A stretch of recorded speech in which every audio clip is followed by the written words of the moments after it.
ሰላም ሰላም እንዴት ናችሁ? ውድ የገነት ሚዲያ ቤተሰቦች፣ ለዚህ ቻናል አዲስ የሆናችሁ ቻናሉን ሰብስክራይብ እንድታደርጉ እንዲሁም ደግሞ ሰብስክራይብ ያደርጋችሁ ቪዲዮ ላይክ እንድታደርጉ እንጋብዛለን።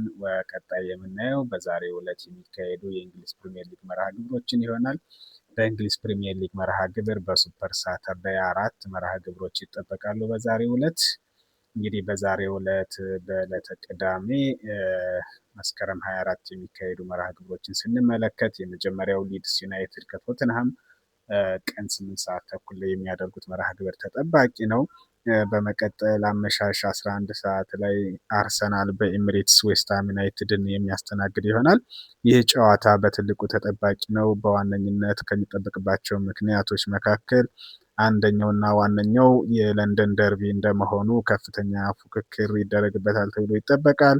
በመቀጠልም ዴክላን ራይስ የቀድሞ ክለቡን የሚገጥምበት አጋጣሚ ነው የሚከሰተው።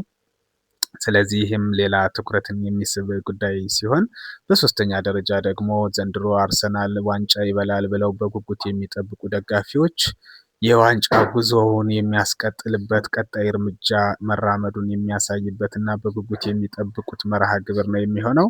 ከሳምንት ሳምንት ነጥቦችን መሰብሰብ ወሳኝነት አለውና ስለዚህ በእነዚህ ምክንያቶች ይህ የለንደን ደርቢ ከባድና ተጠባቂ መርሃ ግብር ከሚባሉት መካከል ይሆናል ማለት ነው።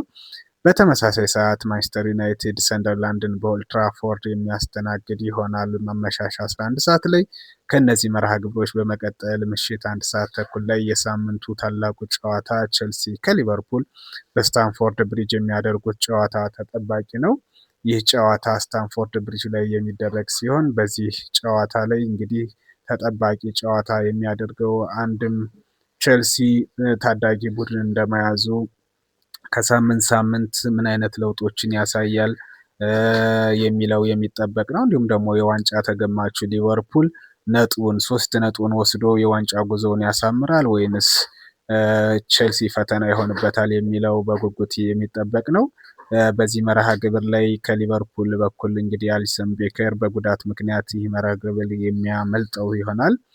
በቼልሲ በኩልም ወደ 8 የሚሆኑ ተጫዋቾች በጉዳት እና በተለያዩ ምክንያቶች የማይኖሩ ሲሆን በተለይ ቻሎባ በቀይ ካርድ፣ ኮልዊል በጉዳት፣ ፎፋናንም በጉዳት ያጡት ቼልሲ የተከላካይ ክፍላቸው ትንሽ የሳሳ ነው ተብሎ ይጠበቃል።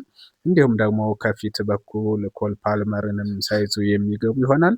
ስለዚህ እነዚህ ተጠባቂ መርሃ ግብሮችን እንድትከታተሉ እያለን መልካም ቅዳሜ እንድታሳልፉ እንጋብዛለን።